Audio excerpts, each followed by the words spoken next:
Briefing on the proposed budget of the Office of the President is now called to order. Before we begin, I'd like to acknowledge the presence of Executive Secretary Lucas Bersamin.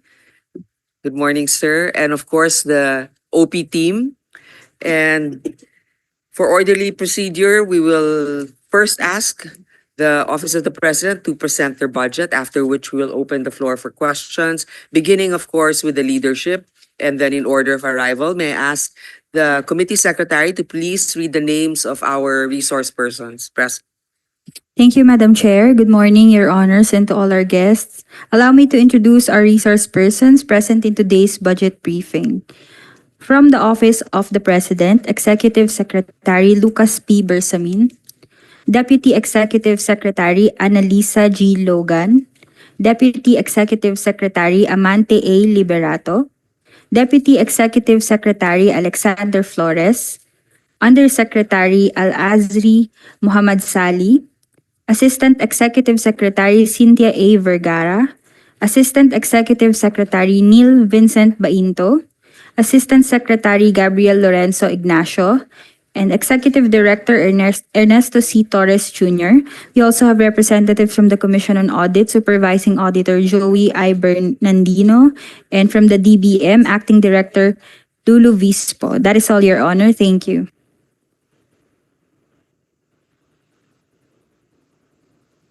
Thank you. May we ask now the OP to do their presentation, should you have any. May I read an opening statement?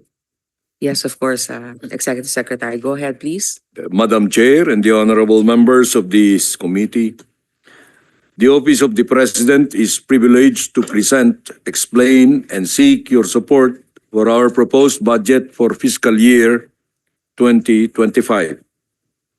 More than the need to comply with the legal requirement to present our proposed budget before a co-equal branch upon which the power to appropriate is conferred by the Constitution, our presence here manifests the President's commitment to work closely with the Senate in upholding our mutual objective of promoting the welfare of our people and the country's national interests.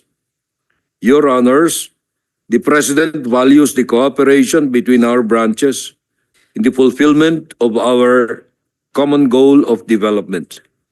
Thus, the Office of the President will fully cooperate with the Congress in its exercise of its constitutional mandate as the keeper of the purse. For fiscal year 2025, the Office of the President requests a budget of 10,506,201,000 to perform its mandate for the people. While this amount is 1.88% lower than the budget of the Office of the President in fiscal year 2024 and represents a mere 0.1% of the proposed total national budget for fiscal year 2025, we believe that the amount will be enough for the President to meet the exacting demands of being the head of state and of government, the Chief Architect of Philippine Foreign Policy, and the Commander-in-Chief. Despite the reduction in the budget being proposed, rest assured, Your Honors, that the same will not affect the delivery of services of the President to our people. The presidential activities that are geared towards the provision of effective and efficient services, as well as the provision of responsive executive policy directions on matters affecting the development of the country, domestically and internationally, will still be constant and regular. Mindful of the need to fulfill the President's constitutional mandate with less financial requirement in support of the Bagong Pilipinas brand of governance, these presidential activities will, however, be conducted and held prudently and economically. The budget adjustment will still be able to sufficiently accommodate the logistical requirements of honoring invitations from foreign leaders to visit their countries, as well as to carry out diplomatic initiatives which would yield job-creating investments that will hasten support to our post-pandemic economic recovery. The budget proposal will also sufficiently support the implementation of necessary infrastructure works within the palace complex that have stalled due to the pandemic in furtherance of the Build Better More priority program of the President, as well as to safeguard the overall security of all those who work hard for the attainment of the objectives of the presidency, taking into consideration the Philippine Green Building Code, the Fire Code of the Philippines, the Philippine Disaster Risk Reduction and Management Act, and the protection of heritage and cultural buildings. These projects are all implementation ready and shall be completed within the fiscal year in accordance with the cash-based budgeting policy.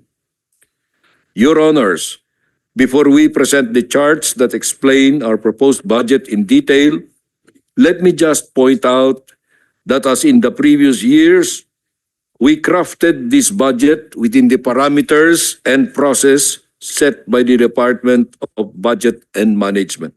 Thank you, Your Honors. Thank you, Executive Secretary. I note that actually there is a decrease in the budget of the Office of the President, and there are certain, actually some changes. There are positions that were created, a lower budget for travel utilization, etc. Are there any questions from the? Can I just give an opening statement, Madam Chair? Thank you, Madam Chair. Huh? Good morning, Madam Chair, and to all our colleagues in the Committee on Finance. We would like to inform the officials. We would like to welcome the officials and the employees of the Office of the President, especially our one of the brilliant minds in Malacanang, Executive Secretary Lucas Bersamin. The 2025 budget that will be allocated to the Office of the President is very crucial because this represents midterm budget that will help the President to effectively continue the programs that his administration has initiated. Halfway towards the culmination of his term, the President should be provided with budget that will enable us to achieve our goals, particularly those asserted in the Philippine Development Plan 2023 to 2028. Maraming mga gandang programa ang simulan ng ating Pangulo para sa pagpapaunlad ng ating ekonomiya, agrikultura, kabuhayan, kalusugan at edukasyon. Nakikita natin ang mga buting inahatid ng mga ito sa ating mga kababayan, lalo na sa mga higit na nangangailangan. Marapat lamang na ipagpatuloy ang masigasig na pagpapatupad ng mga ito at ang masusing pangangasiwa at koordinasyon ng iba't ibang kagawaran ng pamahalaan.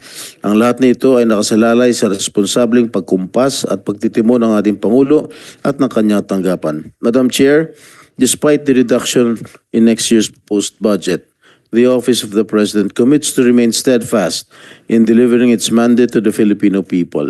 In turn, it is our duty to support this commitment by approving the budget that will be the instrument for achieving our national goals. We trust in the transparent and accountable stewardship of public funds by the Office of the President.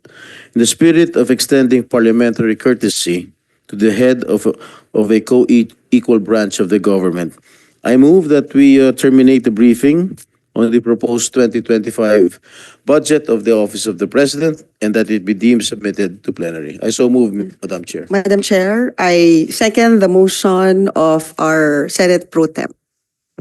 Before we close the budget, I would just like to acknowledge and thank also the OP. There are certain agencies under them, like the PAOCC, that has actually helped in the anti-crime initiatives, particularly with the POGO issue. And also now that the creation of, the President has created the new Presidential Office for Child Protection. And I think it's high time for that. And many of us are very grateful to protect our children, the most vulnerable in society. So thank you to the Office of the President and also to our Executive Secretary. And with that, I move that the budget of the Office of the President be deemed submitted. This briefing is now suspended. Thank you. Thank you, Madam Chairman, members. kontra.